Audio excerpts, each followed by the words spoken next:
Halo teman-teman, kembali lagi bersama gua Yunepto di sini. Ya, di video kali ini gua akan membahas dan mereview tentang sebuah project yang cukup sering dibahas atau diminta sama teman-teman ya. Dan project ini tuh dikatakan bahwa fokusnya itu untuk next generation-nya games ya, atau next generation tuh gamers. Jadi fokusnya untuk para gamers.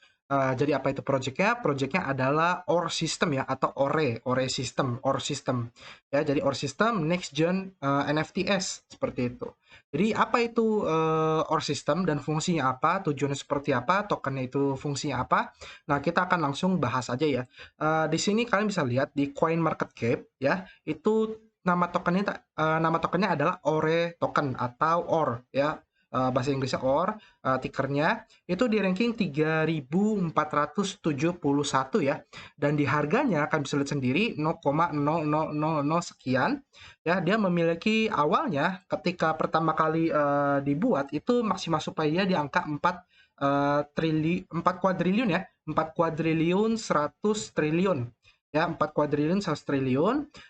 Lalu untuk total supply saat ini ya, total supply saat ini itu di angka, kalian bisa lihat ya, di angka 3 kuadriliun 739 triliun 582 miliar 727 juta 741.170 ore token. Nah, tadi kan 4,1 ya. Kenapa bisa jadi 3,7? Itu karena di sini kalian bisa lihat di bagian di bagian holdernya ya, itu ada burn address ya. Jadi dia sudah 4,8% dari total supply yang dicetak itu sudah di burn ya. Lalu kan bisa cek sendiri di sini ada PancakeSwap ya, ini adalah LP-nya ya. Jadi dia LP-nya ini ada di angka 2,2%. Lalu di sini ada kontrak address ya. Di sini ada kontrak address ini untuk LP dan juga untuk stake-nya. Kayak gitu ya. Ini sifatnya kontrak. Oke. Nah, kita langsung lihat aja ke bagian tokenomiknya dulu ya. Jadi di sini ada tokenomiknya. Nah, nanti kontrak address-nya ini gue taruh di deskripsi ya. Jadi kalau kalian tertarik ingin membeli, kontrak address-nya gue taruh di deskripsi, atau kalian bisa copy aja dari CMC ya. Di sini untuk tokenomics sendiri dia memiliki kan supply banyak. Biasanya kalau token yang memiliki supply-nya banyak kayak gini itu punya namanya mekanisme reflection atau fee transaction. Nah, kita bisa lihat di sini tokenomiknya. Di sini dia akan membagi menjadi tiga, di mana 3% itu redistribution. Maksudnya redistribution apa? Maksudnya adalah setiap ada orang yang melakukan transaksi, baik itu menjual, membeli, maupun transfer, kita ini berhak atas 3% dari pajak, atau 3% dari token yang dia jual atau dia beli atau dia transfer. Kayak gitu, itu adalah redistribusi. Jadi akan didistribusikan ke para seluruh holder. Jadi jangan heran nanti token ORE kalian itu akan bertambah dengan sendirinya ya. Jadi dia akan bertambah dengan sendirinya. Lalu 3% ini 3% transaction, lalu 2% burn. Ya, 3% ini transaction ini maksudnya masuk ke LP ya, liquidity. Lalu 2% itu akan di burn otomatis. Jadi semakin banyak orang yang melakukan transaksi, maka semakin banyak token yang akan dibakar atau di burn ke dead wallet. Oke, lalu token or sistem ini itu karena dia sistem taksnya seperti ini kan tinggal tambahkan aja 3 tambah 3 kan 6, tambah 2 berarti 8 ya. Berarti tax di PancakeSwap ketika kalian ingin membeli itu slippage-nya itu di angka sekitar 8% sampai 12%. Amannya sih kalian settingnya 12% aja ya supaya berhasil transaksinya. Oke ya. Lalu dia juga dibangun nih jaringan BSC ya, Binance Smart Chain. Jadi kalian bisa beli di PancakeSwap. Kalian bisa lihat di sini exchange-nya saat ini tuh ada di PancakeSwap. Bisa menggunakan wrap BNB atau BNB atau menggunakan USDT. Seperti itu ya, beres. Nggak ada masalah. Sekarang kita lihat ke fungsi dari project-nya. Di sini OR system, kita lihat apa itu sistem OR ya. Jadi sistem OR ini adalah sebuah teknologi rantai blok generasi berikutnya yang menciptakan nilai bagi pengguna konten, kolektor, dan studio dengan tiga komponen utama, yaitu token OR, lalu ada the OR forge, forge itu kayak meleburkan atau menempa ya. Lalu ada SDK OR. Oke. Nah, Mengapa kami membutuhkan blockchain dalam skala besar? Jadi sebagai pengembang game, kami ingin mengintegrasikan NFT untuk game generasi berikutnya yang berskala besar. Saat ini tidak ada opsi siap pakai untuk pengembang yang mengaktifkan integrasi NFT langsung. Pemimpin pasar saat ini dibangun di atas jaringan Ethereum Classic yang memiliki biaya gas yang mahal dan berbagai persyaratan mata uang. Apa itu artinya? Jadi transaksi dalam game $5 dapat dikenakan biaya $50 ketika biaya gas. Jadi ini maksudnya adalah Ethereum ya. Jadi contoh kalian kalau main game ya, kalian main game di jalan Ethereum, itu transaksinya padahal $5 doang, namun kalian kena gas fee-nya $50. Jadi kan nggak masuk akal kan, nggak ada keuntungan di kalian gitu sebagai penjual item atau pemanfaatan dari game tersebut. Nah, akhirnya apa? Akhirnya diambil keputusan bangun di jaringan BSC, di mana ya jaringan BSC sendiri kan tahu ya, untuk biaya fee transaksi itu sangat murah gitu loh ya. Jadi akhirnya dia ini berfokus untuk mengembangkan di jaringan Binance Smart Chain. Kalian bisa baca sendiri ya, menggunakan Binance Smart Chain yang jauh lebih cepat dan lebih murah, memanfaatkan teknologi terkini dan mutakhir. Sistem OR memastikan solusi menyeluruh lengkap untuk gamer, kreator, dan juga pengembang. Pengalaman ini mengurangi waktu produksi pengembangan game berbasis blockchain dan meningkatkan kumpulan pengguna inti untuk mengintegrasikan nilai langsung ke gamer dan pembuat konten. Our System telah menciptakan Orforge NFT Marketplace untuk memberi pengembang game kemampuan untuk membuat item NFT dalam game mereka dengan beberapa klik sederhana. Jadi dia punya sebuah ibaratnya software di mana si para developer pengembang game itu bisa menciptakan berbagai item untuk gamenya gitu loh, dengan cara simple dan mudah, hanya tinggal beberapa klik doang. Lalu gamer dapat menggunakan The Orforge untuk melelang, menjual, atau membeli koleksi game mereka untuk terus membangun dukungan bagi setiap pengembang. Jadi bisa dibilang Orforge ini itu marketplace ya, NFT marketplace ya, game ya. Jadi kalian bisa menjual, melelang, dan berbagai item-item koleksi game kalian. Jadi kurang lebih seperti itu sih sistemnya ya. Oke. Lalu pembuat konten juga dapat memanfaatkan The Orforge untuk menghasilkan konten yang tersedia bagi pengembang untuk lisensi dan pembelian dalam game yang didukung OR di masa mendatang. Siklus hidup ini menyediakan ekosistem yang lengkap untuk next generation gaming dan NFT. Sistem OR mengintegrasikan tekan OR untuk gamer, pembuat konten, dan pengembang untuk digunakan secara mulus dan bergantian di seluruh game yang didukung OR. Jadi OR token ini punya utilitas ya. Jadi dia bukan hanya sekedar koin micin ya, namun dia memiliki fungsi utilitas di mana utilitasnya ini itu akan sangat membantu untuk para gamer, para pengembang game maupun pembuat konten. Seperti itu. Jadi memang menurut gua cukup unik ya si OR system ini. Dia bisa berfokus untuk para penggunanya, para usernya. Oke, lalu OR token juga digunakan oleh gamer untuk membeli, melelang, dan menjual item OR di Forge Ore. Itu tadi kita udah ya. Oke, lalu OR token juga memberikan manfaat langsung kepada setiap pemegang dengan mendistribusikan 3% dari setiap transaksi kembali ke pemegang individu. Ini yang tokenomic yang tadi gue bahas ya. Jadi token kalian bisa bertambah sendiri. Lalu tidak seperti mata uang atau poin game lainnya, OR token ini bernilai uang sungguhan. Dan jika seorang gamer memutuskan untuk tidak lagi menggunakannya, mereka dapat dijual kembali ke bursa atau ke exchange ya. Jadi tidak ada lagi sandera uang gamer untuk permainan. Pasar bebas ini tidak hanya akan meningkatkan nilai token yang meningkat, tetapi juga akan meningkatkan nilai item game masing-masing pengembang secara bergantian. Lalu SDK adalah tulang punggung sistem OR. Dalam satu baris code, pengembang dapat mengintegrasikan The OR token sebagai mata uang dalam game tanpa mengetahui cara kerja blockchain.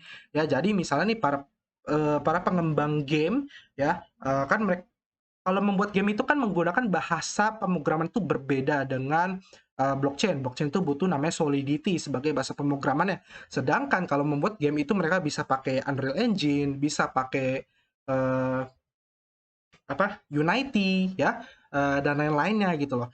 Nah, programmer itu pasti masing-masing punya kelebihan dan kekurangannya. Mereka pasti ada batasan tentang seberapa jauh ilmu mereka dalam dunia coding. Nah, para pengembang game ini nggak perlu belajar tentang Solidity atau blockchain. Mereka hanya perlu menghubungkan game mereka ke sistem jaringannya si OR ini menggunakan OR SDK seperti itu. Jadi nantinya game mereka itu bisa terhubung dengan blockchain dengan mudah dan semua orang bisa bermain game tersebut untuk play to earn dan juga itu menguntungkan nggak hanya para gamer tapi menguntungkan para developer game juga. Jadi benar-benar menurut gue SDK OR ini itu berfokus untuk membantu para developer game ya seperti itu. Lalu The Orforge NFT dan sekali lagi memungkinkan pengembang satu baris code untuk mengimport item NFT mereka ke dalam game mereka. Jadi nantinya kan ketika kalian bermain game kan ada itemnya bisa kalian jual jadi NFT, bener nggak? Nah, dengan menggunakan OR SDK itu NFT-nya juga terhubung gitu loh. Jadi kalian bisa dari item game kalian bisa jual di marketplace, nanti orang yang membeli di marketplace itemnya bisa diubah ke dalam game. Jadi di-convert NFT-nya ke dalam item game. Jadi itulah kelebihan dari OR SDK seperti itu. Oke. Nah, lalu OR ini sebenarnya dia juga mendukung cukup banyak ya. Dia ada Osiris Protocol, oke, lalu dia juga ada Unity, ada Unreal Engine, ya. Kalian bisa lihat ya, ada Unity, ada Unreal Engine, ada Xbox. Jadi gue dulu pernah belajar di kampus membuat game menggunakan Unity dan itu nggak mudah, ya. Itu nggak mudah kayak misalnya pergerakannya seperti apa, karakternya kalau loncat seperti apa. Nah, itu adalah di Unity. Lalu dia juga disupport oleh mensupport Unreal Engine juga. Unreal Engine ini apa sih? Unreal Engine ini adalah sebuah software atau sistem di mana gamenya itu akan bisa bergerak lebih mulus, bisa bergeraknya itu lebih natural. Contoh apa? Contohnya kayak rumput, awan. Jadi kalau kalian pernah main game, kalian nyentuh rumput, rumputnya goyang dengan kayak kayak rumput beneran. Nah, itu adalah sistem dari Unreal Engine, kurang lebih seperti itu. Oke? Jadi ya harusnya sih dengan sistem yang ditawarkan oleh OR System ini ya, itu bisa meningkatkan kualitas dan mendukung para developer game seperti itu. Selain itu, OR System juga dia punya hard wallet, tapi hard wallet ini bisa dibilang kerjasama ya. Jadi OR System X Cool Wallet Pro, jadi dia kerjasama dengan Cool Wallet Pro, di mana hard wallet ini ya fungsinya sama, kurang lebih sama hard wallet lainnya. Dia bisa enkripsi Bluetooth, dia bisa berhubung langsung ke mobile, ke smartphone kita, ke soft wallet ya. Lalu dia juga ada staking, ada multi cryptocurrency support, ada trading features, lalu juga ada bisa menyimpan berbagai token atau koin ya dari berbagai jaringan seperti Tron, TRX, Ethereum, BNB dan lain-lainnya. Lalu dia juga ada DeFi, dApps, dan juga bisa nyimpan NFT ya. Jadi wallet itu juga bisa nyimpan NFT. Ini integrasinya masih coming soon ya, masih nanti. Lalu kita lihat roadmap-nya ya, roadmap-nya ini OR System 2021 ya, roadmap itu Januari tanggal 15 OR Forge release. Jadi nantinya di kuartal 1 2022 tahun depan itu dia akan meluncurkan OR Forge ini. Jadi di mana OR Forge ini yang tadi gue bilang fungsinya itu adalah NFT marketplace ya, untuk menjual dan membeli item-item game ya. Lalu di Maret tanggal 10 OR System Development started. Jadi nantinya OR System Development itu akan mulai dibangun. Lalu Maret 26 itu OR Forge Development start, April 20 partnership ya dengan NFT Audio Production. Lalu April 23 itu OR SDK developmentnya dimulai. Jadi nanti para developer game itu bisa mulai menghubungkan ke OR SDK yang tadi gue sebutkan, itu sekitaran April akhir atau bulan depannya ya. Lalu di Mei tanggal 1 itu OR Token Development. Lalu September 1 OR Forge logo update, September 15 ya kalian bisa baca ya. Jadi ini uh, roadmap-nya itu dia ngasihnya lumayan rinci ya, dan juga panjang, kalian bisa lihat ya cukup panjang. Nanti dia juga pengen audit Certik, sebenarnya udah audit Certik sih, nanti kita cek auditnya ya. Jadi ya udah kalian bisa lihat sendiri ya, gua tarik ke bawah itu cukup banyak, cukup panjang, kalian bisa baca sendiri. Kita langsung lihat yang akhirnya aja sih, dia kayak Desember 31 ini apa nih, partnership ya. Jadi partnership dengan crypto project lainnya ya, untuk diintegrasikan dengan NFT marketplace dan juga NFT itemnya. Lalu dia juga ada partnership untuk game development studio ya. Jadi memang benar-benar fokus ke game. Lalu sisanya sih token marketing seperti itu. Oke, jadi roadmap-nya menurut gua cukup oke, dia jelas ngasih taunya, bahkan sangat rinci sampai ada bulan-bulannya. Lalu kita lihat laporan sertiknya ya. Dia sertiknya ini adalah tipenya security assessment. Jadi tipenya itu adalah keamanan. Oke, tipenya keamanan, security assessment. Kalian bisa lihat bahasa pemrograman itu Solidity. Jadi dia menggunakan Solidity. Requestnya itu tanggal 11 bulan 10 2021, revisinya tanggal 11 bulan 10 2021. Total finding ada 11, di mana critical major ini nggak ada masalah. Majornya itu ada dua tapi sudah diselesaikan, mediumnya itu ada satu diselesaikan, minornya itu ada satu belum diselesaikan, dan sisanya itu logical issue, control flow. Ya, lalu yang kelima ini informasional, ya, tentang informasi seperti gas optimization, coding style, control flow, dan violated code. Ya, jadi ini menurut gue sih dua ini nggak ada masalah, cuma kalau bisa diselesaikan ya itu sangat bagus sekali kayak gitu. Gue sarankan kalian lihat di KuCoin. Sebenarnya kalau di Coin Market Cap ini kan dia itu baru masuk itu tanggal 15 bulan 10 ya. Jadi belum kelihatan totalnya. Cuma kalau pengen lihat totalnya itu kalian bisa di KuCoin ya. Di sini ada KuCoin. Ini kalian bisa lihat ya. Kita ambil contoh. Nah, kita ambil contoh dari sini. Itu dari tanggal 18 September ya. Jadi 18 September dia udah listing, udah bisa dibeli di PancakeSwap. Lalu dia cukup stabil ya, kan bisa lihat kenaikan dan turunnya gitu. Jadi saat ini sih harusnya ya kalian bisa baca sendiri ya, yang bisa technical. Intinya sih seperti itu, kan bisa cek sendiri, nanti linknya gue juga taruh di deskripsi. Oke? Lalu next kita lihat sendiri untuk holdernya saat ini ya. Untuk holdernya menurut BSC Scan itu ada di angka 11.000 address doang. Jadi holdernya masih sangat sedikit sekali. Market cap-nya kan bisa lihat ya. Itu hanya 21 juta ya saat video ini dibuat, 21 juta USD. Lalu untuk grup Telegram ya, sosial media, itu Telegram itu di angka 4.300 member. Lalu untuk di Twitter itu di angka 4.900 follower, dan dia juga cukup aktif gitu loh. Ya, dia ada podcast, ya, dia juga eh, ada memberikan informasi, ada YouTube juga, ya. Jadi memang ini masih early project bisa dibilang gitu. Tapi baik lagi tetap do your own research ya. Kalau memang si OR ini targetnya benar-benar terjadi, yang tiga tadi, yaitu OR token, utility-nya, lalu ada SDK, ya, untuk si para pengembang atau game developer untuk menyambungkan ke blockchain-nya, lalu Force-nya atau NFT marketplace-nya itu buka, tiga-tiganya jalan, maka harusnya Ortokan ini masih bisa naik lebih dari 10 kali lipat atau 20 kali lipat dari harga sekarang. Tapi ya baik lagi ya, Dior ya, Dior Research semua ada namanya itu resiko kehilangan aset, resiko kerugian, kita nggak tahu, kepastian itu nggak ada namanya. Jadi tetap teman-teman harus waspada ya, teman-teman harus waspada, tetap Dior ya, tetap belajar juga, kalian silakan research kembali, cari informasi yang lebih banyak tentang ortoken ini. Oke, paling segitu aja informasi yang akan gue sampaikan tentang ortoken ini, dan fungsinya apa, dan juga fundamentalnya apa, tujuannya apa. Kalau kan ada pertanyaan, kritik, saran, komentar, atau ada kalimat gue yang sekiranya salah atau kurang lengkap, atau ada informasi yang gue sampaikan itu nggak lengkap, boleh silakan tambahkan di kolom komentar ya. Silakan berkomentar dengan sopan, dengan baik, maka gue juga senang jawabnya dengan baik, dan gue sangat menghargai bantuan teman-teman. Oke, kita ketemu lagi di next video. Kalau kalian suka video silahkan di like, kalau nggak suka silahkan di dislike. Kita ketemu lagi di next video, sampai jumpa dan terima kasih, bye bye.